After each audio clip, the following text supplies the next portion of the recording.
जय हिंद दोस्तों, मैं आप सभी का स्टडी जैक पॉइंट प्लेटफॉर्म पर स्वागत करता हूं। उम्मीद है कि आप सब अच्छे होंगे और आपकी जो स्टडी है अच्छी होगी, बेहतरीन होगी। दोस्तों, अभी कुछ टाइम पहले एक नोटिफिकेशन आया है। वो नोटिफिकेशन क्या है?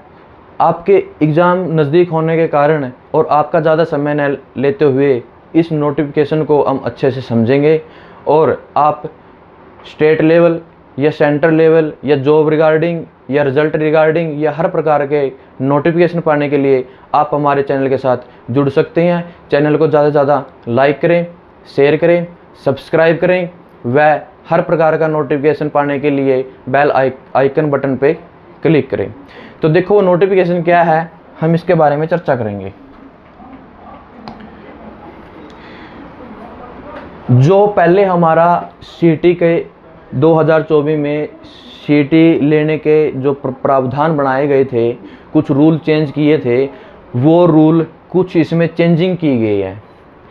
11 जुलाई 2025 और चंडीगढ़ ट्यूसडे जुलाई 15 2025। ठीक है, तो ये रूल क्या थे, मैं इनके बारे में बिल्कुल साफ साफ स्पष्ट बताऊं, बिल्कुल सिंपल भाषा में। पहला रूल क्या था? पहला रूल ये था कि एक हमारा सीटी परी होता है, एक मेन एग्ज़ाम होता है। तो उसमें जो सीटी परी में क्वालिफ़िकेशन और मेन एग्ज़ाम में क्वालिफ़िकेशन थी, जैसे मैं एग्ज़ाम्पल दूं, जैसे हमने मेन एग्ज़ाम हमारा सीटी क्वालिफाई हो गया और हमारा मेन एग्ज़ाम के लिए कोई ऐसी पोस्ट है, वो जैसे कि ग्रेजुएशन लेवल की है तो ग्रेजुएट मांग रखी है किसी का क्वालिफ़िकेशन, या फिर कोई डिग्री या कोई भी डिप्लोमा। तो उसमें ये था कि अगर आपकी सीटी प्री की बात लेके चलें, किसकी? सीटी प्री की। इसमें क्या था कि सीटी प्री की अगर मान के चलो आपकी, जैसे अब लास्ट 14 जून लास्ट डेट क्या थी? 14 जून थी। तो इसमें ये बताया गया था कि आपकी लास्ट जो हमारे सीटी फॉर्म भरने की लास्ट डेट थी वो 14 जून थी। अगर उस सीटी में या तो 10वीं प्लस क्या हो, ITI हो, या फिर +2 हो। ग्रुप सी के फॉर्म भरने के लिए क्या एलिजिबिलिटी थी? अगर किसी भी भाई बंधु की सीटी लास्ट डेट तक अगर ये डिग्री क्वालिफाई हो जाती है 14 तक भी, तो आप ये फार्म भर सकते थे सीटी परी का। तो मतलब आप सीटी परी का एग्ज़ाम दे सकते हैं। और इसके अंदर जो दूसरी कंडीशन थी वो क्या थी? दूसरा रूल था, इसमें ये रूल था, अगर आप मेन एग्ज़ाम में मिनिमम क्वालिफिकेशन, जैसे कि कोई वैकेंसी है, कोई ऐसी वैकेंसी है जिसमें क्वालिफिकेशन डिप्लोमा की मांग रखी है, जैसे मान के चलो ALM या फिर SC शिफ्ट अटेंडेंट, इसमें क्या है? डिप्लोमा चाहिए।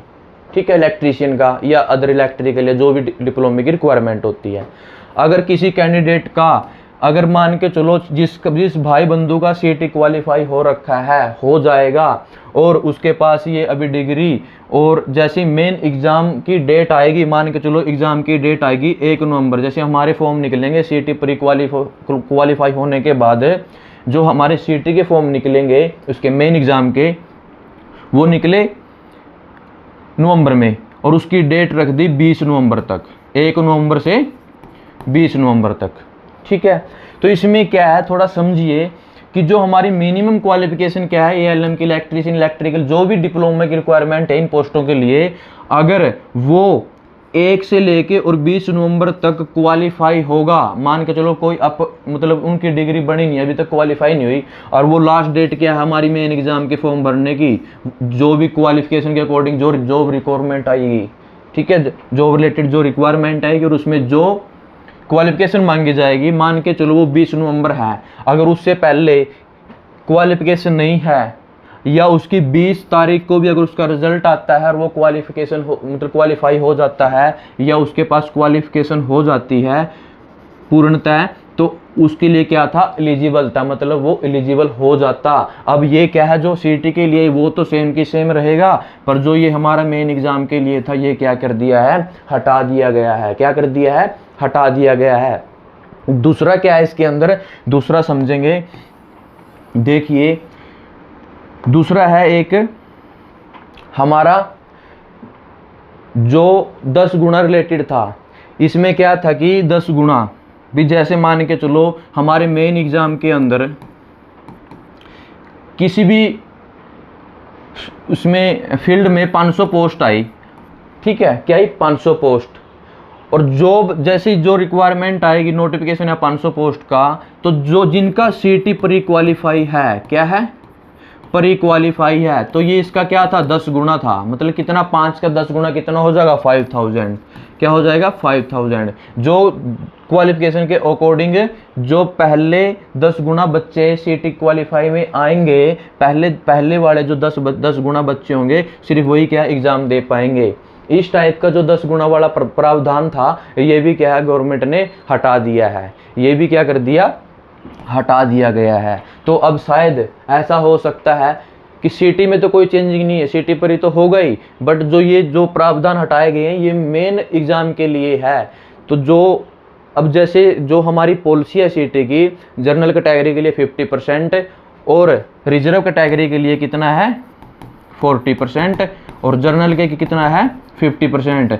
ये जो हमारी एलिजिबिलिटी है, मतलब क्वालिफाई मिनिमम मार्क्स हैं, ये ऐसे की ऐसी सिटी में रहेंगे। अब आगे ऐसा हो सकता है, अभी हुआ नहीं है, कि शायद इन क्वालिफिकेशन पे ही सभी क्या है एलिजिबल हो जाए एग्जाम के लिए, मतलब हो सकता है। वैसे ये प्रावधान हटाया है, पर आगे रूल कैसे बनेंगे ये अभी कुछ नहीं पता। उसके बाद इसमें एक और था कि अगर सिटी के अंदर किसी भी बच्चे के 70-70 या 50-50 मतलब सेम मार्क्स हैं, क्या है सेम मार्क्स हैं, और वो मेन एग्जाम में अगर मेन एग्जाम के अंदर किसी भी पोस्ट में अगर वो एलिजिबल होते हैं, तो पहले 10 गुना के अंदर जितने भी बच्चों के सेम मार्क्स आएंगे, क्या सेम आएंगे, जिसके भी बिल्कुल सेम, किसी के अगर 80 आ रहे हैं, किसी के 60 आ रहे हैं, तो वो सभी के सभी उसके अंदर क्या कर लिए जाएंगे, इंक्लूड मतलब शामिल कर लिए जाएंगे। तो ये भी क्या है प्रावधान हटा दिया गया है।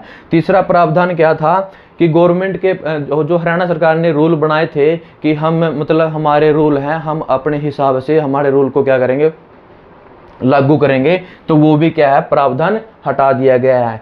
और लास्ट कौन सा था प्रावधान, इसमें ये था वेटिंग लिस्ट वाला भी, ठीक है, वेट लिस्ट लगेगी नहीं लगेगी, तो ये क्या है हमारी जो हरियाणा सरकार है उसके इंस्ट्रक्शन पे ही सब कुछ क्या है ये प्रक्रिया होगी। तो इस प्रकार का क्या ये मोटा मोटा क्या था हमारा जो रूल प्रावधान थे वो हटाए गए हैं। और इसी प्रकार का जो ग्रुप डी है वो भी क्या है ये सेम ऐसे ही लागू है।